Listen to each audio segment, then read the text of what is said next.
Hello. Hi, guys. Give me a few minutes. Just give me a take.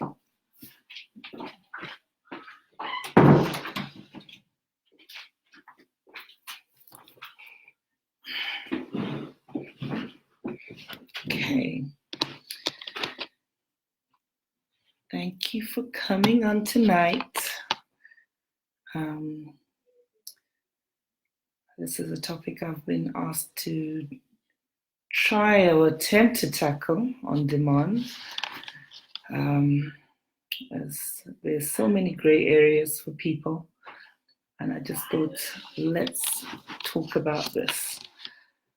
Hi guys, thanks for joining. I'm going to wait a few more minutes just to give people a chance to connect. Putting your house in order. King Hezekiah was very fortunate. We see him in Isaiah 38, verse 1 to 8, getting a warning.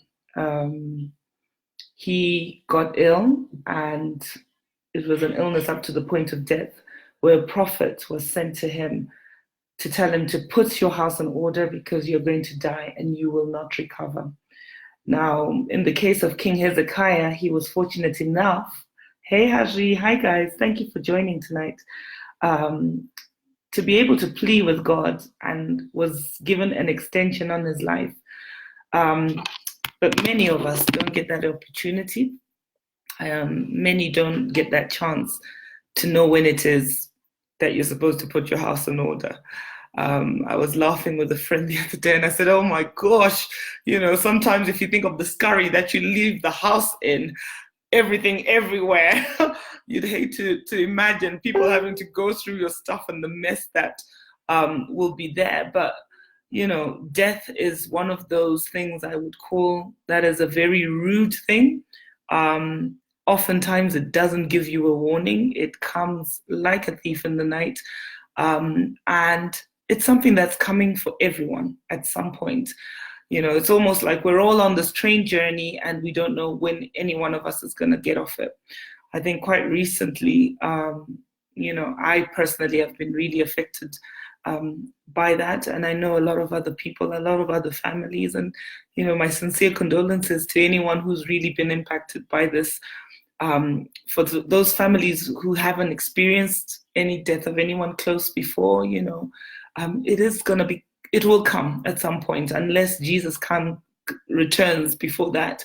It is something that we can expect. And so I thought it would be very good for us to talk about this area, which I think in our culture is a bit of a taboo area to talk about, a taboo area to discuss.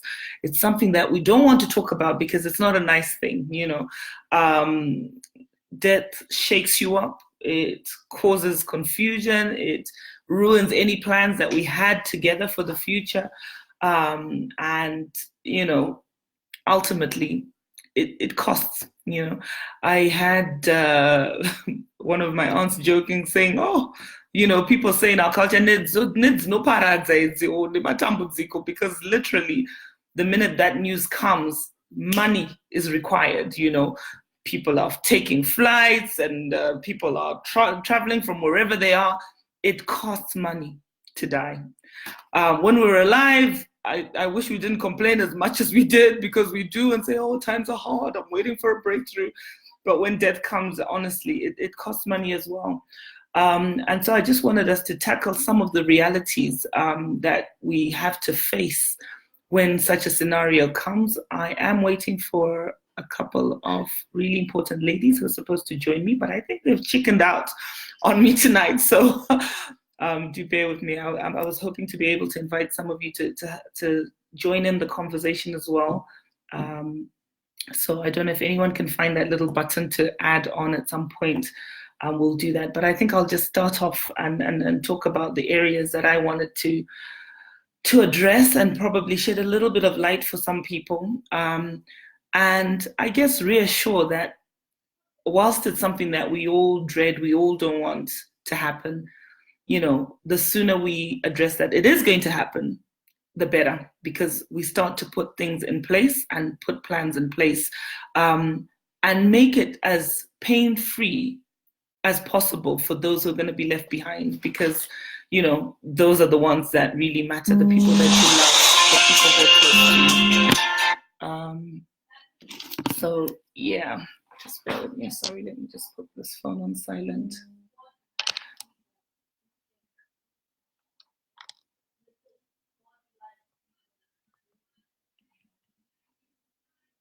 So yeah.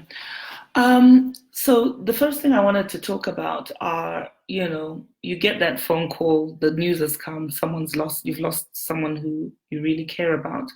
One of the things that hits you firstly, especially lately, there's been a lot of sudden deaths.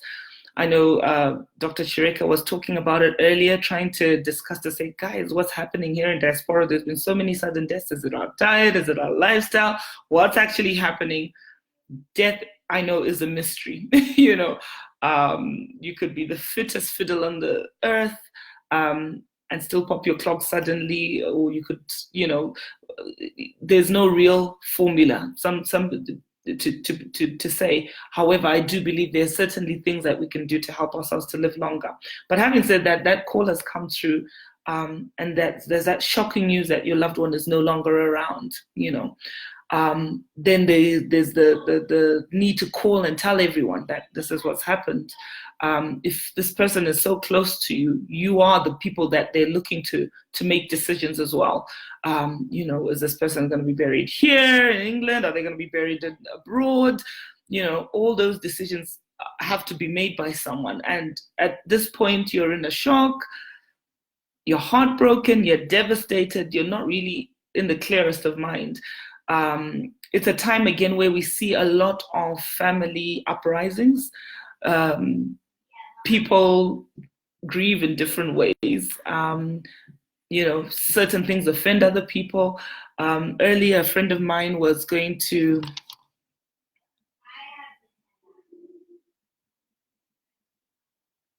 sorry, I'm trying to get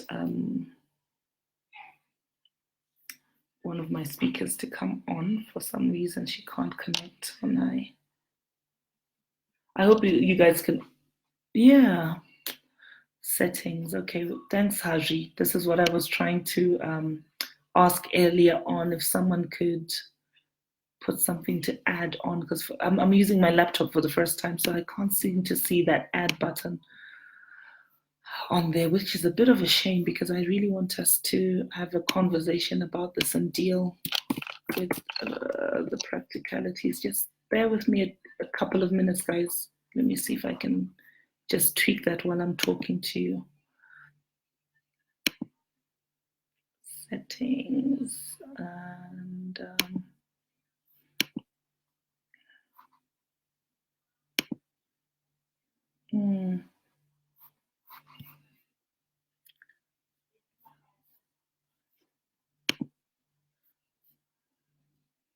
okay. I can't seem to find that button there. Okay, settings. Manage account. That's not what I'm looking for. I'm sorry, guys. I'll probably just have to crack on without being able to add you guys, which is a bit of a shame. Hi, Vonai. Hey. Yeah. So you've got that news. And then finally, so then there comes the things of finances. Money is needed straight away. People are coming over to the house. People are meeting and gathering. Food needs to be brought. And, in our culture, thankfully, a lot of people bring, food, money in terms of chema and everything. But then the real practicality is people start thinking, okay, is there a policy in place, and I know in diaspora, many, many, many people don't have anything in place. Many people don't have any cover in place. I've heard a lot of my clients, when I first meet them, they think, oh, I'm covered with my bank account, because they've got that accidental death policy through one of those reward accounts. And that only covers you in the event of accidental death, most of them with a passage carrier, so they think they're covered when they're not.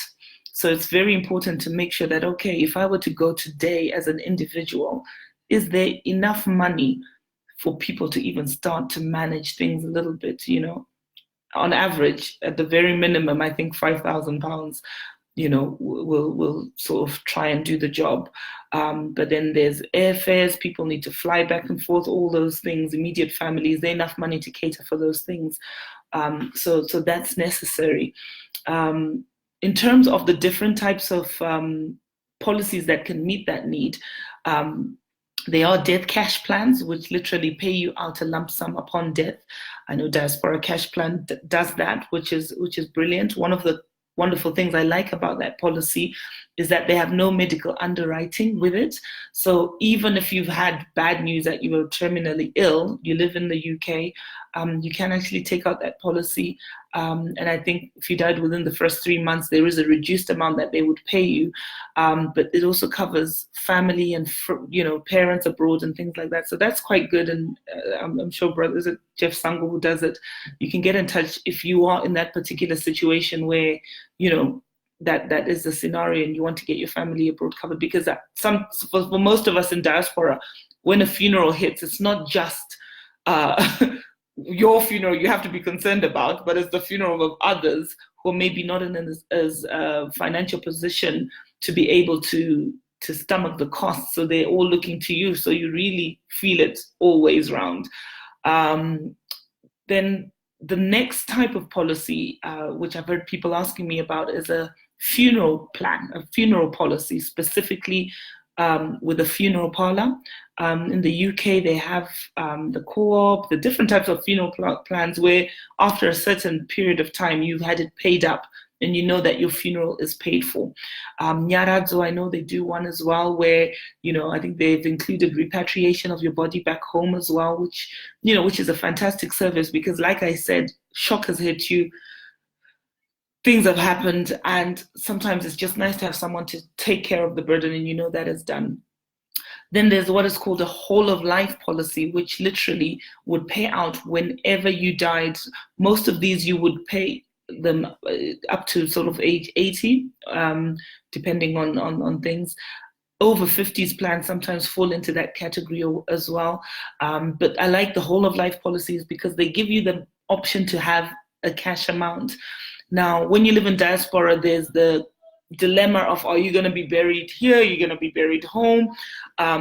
Sometimes if you've committed to yourself to a particular funeral plan, at the time of death, you might actually choose to be buried abroad or buried here in the UK. Many people now whose parents are still alive back home might be thinking, yeah, I want to be sent back home. But once parents are gone, once aunts and uncles are gone, really you'd be asking yourself, if you're still living in diaspora, you'll be asking yourself, why would I be sending my body out there? My kids are here, my grandkids are here. I would rather be buried here. So those are things to think about as well. And that's where something like a whole of life plan, which literally gives you a cash option, can be index linked, which means that the cost of the premium that it would, or the amount that it would pay out would remain consistent with the cost of living in that time. So that it's going to be an equivalent amount, with the weight of the value in those days of what it is. I was laughing with my folks because they took out a policy years ago with a particular company, which I won't mention the name, but which was particularly very popular back then. But now you just don't hear the name at all. And I said to them, well, would you get buried? They're like, no, now we have to top up and do another policy and stuff like that. So, those are things to think about, whether you opt to go for a direct funeral plan or you decide to go for a lump sum option. One of the other things that's quite key to do if you do go for a life policy is to put it in trust. Putting it in trust keeps it out of your estate for inheritance tax purposes. It makes sure that it doesn't have to go through probate and all the delays, and make sure that money gets paid quickly. And it's important to just put it in trust for the person or the people who are going to be responsible for taking care of your burial. Okay. Now, the next, I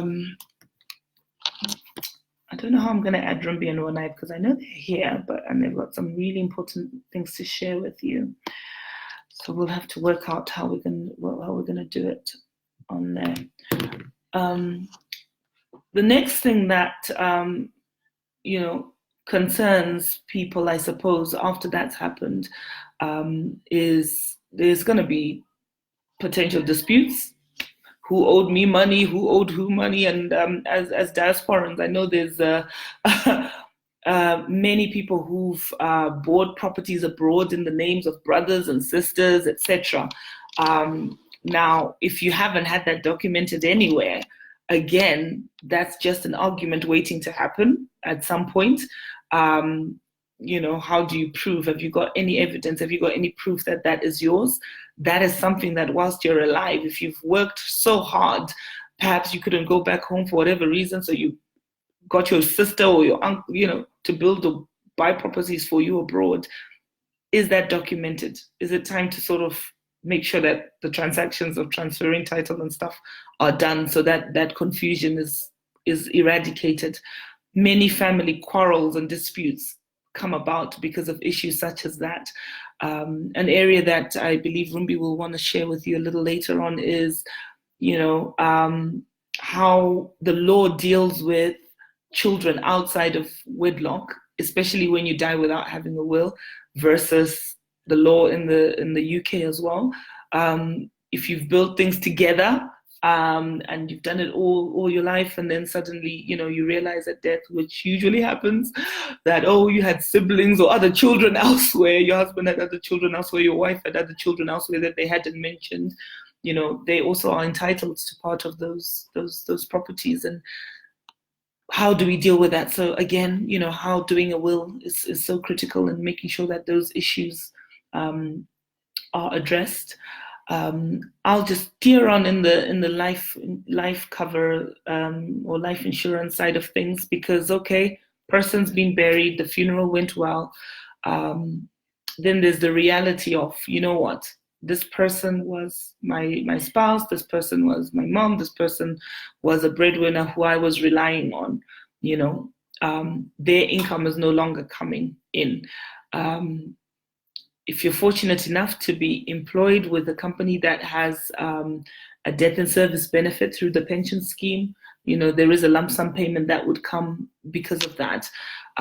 But many of us now, I know loads of people who are going self-employed or 0-hour contracts, which don't have any of those benefits. So, again, it's quite prudent to make sure that you have something like, it's called a family income benefit plan, which would ensure that in the event of your death, your family would continue to receive a monthly income to sustain them, especially if you've got young children. It's hard enough when there's two of you trying to make ends meet, but if there's no one, or if one of you goes, now the burden all of a sudden is on one person. That's a heavy weight to carry. And a family income benefit plan is one of the cheapest forms of life insurance. I joke around with my young mentees that, take cover out when you're young. Just finished uni, got your first job, take cover out. You're going to die at some point, but it's as cheap as chalk then. Don't wait till you've had kids and now you've got high blood pressure, you've been diagnosed with diabetes, because it will cost you more. It will. The reason it does cost you more, even if you didn't have it, and they've rated it and they're saying, it's going to cost you more because of X, Y, Z. It's still very prudent to do it because you are just seen as a higher risk individual. Let's face it. It's like, a car that's 4, 5, 6 years old has got more likelihood of problems than a brand new car. So that's all that it means. And you're likely, it's key that you actually say, rather than say, it's now too expensive, I'm just going to leave it. Take something out because you actually need it more. Then there's what is called term assurance, which, hey Tandy, hiya, which is a lump sum that's usually used to pay off interest-only loans, interest-only mortgages, or just to cover your lifestyle as well. People who don't have property yet, I know most people start to think about life insurance the minute they start owning property. But actually, a term assurance policy is actually quite a good way of leaving a legacy for your family. So if you have intentions to purchase property, but you don't have it yet, you could actually set up a level term policy that would pay out a lump sum between now and when you expect to retire. And that would ensure that whatever you intended to do, i.e. buying that property, can still happen even if you're not around. And again, they don't cost that much when it's life insurance on its own. Okay. Decreasing term insurance is taken to cover a mortgage that has a payment going down, and again, or loans that debts that are coming down. Again, that's key to make sure that you have that in place whenever you take out a loan, because if you don't, your family is going to be liable for the debt. Your spouse is going to be liable for the debt. I think there's nothing worse than, you've lost your loved one. Then you start having bailiffs and people knocking on the door saying so and so owed us money. Do you know, that is just so again, it's just taking that responsibility. If you owe somebody money, make sure that there's something in place that if you're not around, your loved ones aren't going to be having to worry about that. Your debt does not die with you. Particularly in the UK, it goes to, they look at what did you leave behind? Who can we get at next? Who's the next of kin? So, it's key to get that addressed as well. Then, a lot of people are going into business, partnerships. You can take out things called, there's a policy called a relevant life policy, which is for small businesses, which your company can actually pay for on your behalf to ensure that if you were to go, there's enough money to, to buy out of the business or to just manage, because obviously you were running this business. People who are going into partnerships, again, you put a lot of time. Some people put half money down to set up the business. Look into, okay, if this person were to go, what compensation are we going to give their family? I heard someone say to me earlier, I would want their family to keep getting the share because they put 50% in. We've been working together. We started this business together. 3 years in, one of the other partners dies. Yeah.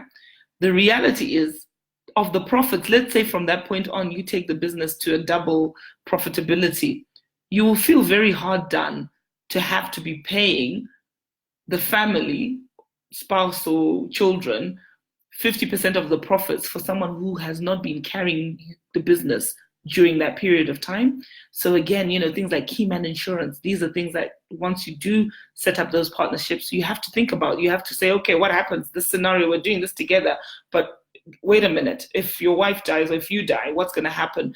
Let's make sure that we make contingency for this. How do we buy you out of the business so that the business can carry on without you? You're probably going to need to get a new partner in, and now you're taking a slice of the, and someone who's in the grave is earning when they're not around to be making decisions anymore. So, that all is very important to think about, even as we plan and do the things that we're doing. So I think I've really touched upon most of the life insurance side of things. And I really would love to have Vonai begin to talk about wills, because I think that's the next area. And then I think Rumbi is going to talk about disputes and the complications that can happen when people die intestate without a will. The realities of the arguments that happen between a my guru and my nini, which we want to avoid, or the my ninis that you didn't know were around, and how we can just protect against that. I'm going to just put my details of how you can book in with myself for a free consultation. I do free life insurance consultations where we can literally look at your scenario, discuss what it is that's important to you, what your budget is, and actually put something in place. We're all going to go at some point on this earth. And so, like I said, it's important to just put those plans in place, understand what risks are you facing on your side of things. So just bear with me a few minutes. Let me just see if I can add Vonai on.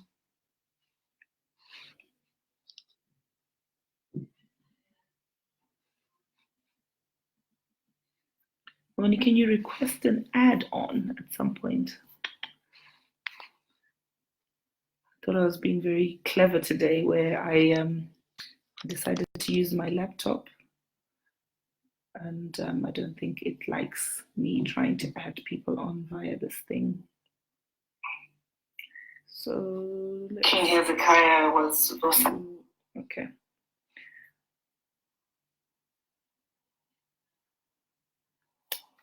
Yes, yes, Haji, I'm just going to put this up on here again. You can book yourself directly into my diary. You can visit my website where my contact number is on there as well. You can call me, you can call Sophie. Trying to get into the diary immediately is one of the best ways, really. Then we can get a hold of each other at a time that we can get. Okay, right. Add. Rumbi, you've written add, but I don't know how to add you. I can't see anything to add here. Guys, what I might have to do is I might have to ask someone like Rumbi, who is Rumbi Bumzobaya. I think her computer is working better in terms of this adding business. If you don't mind, I'm going to ask her to just connect us, if that's okay. So I'm going to close this live down and we're going to divert to Rumbi Bumzobaya's page, if that's all right with you guys. So she can just host us, because for some reason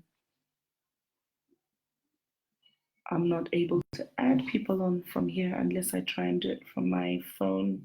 Set it up again. Let me try that actually. Okay, so I'm just going to end this live and perhaps start again if Rumbi can't add. Give me a few minutes.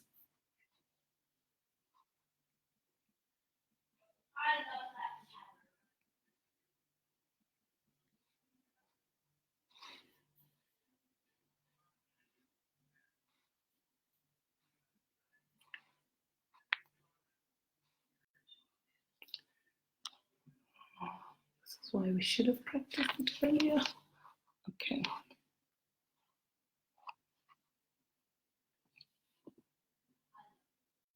Okay, I think I've got a clever one now.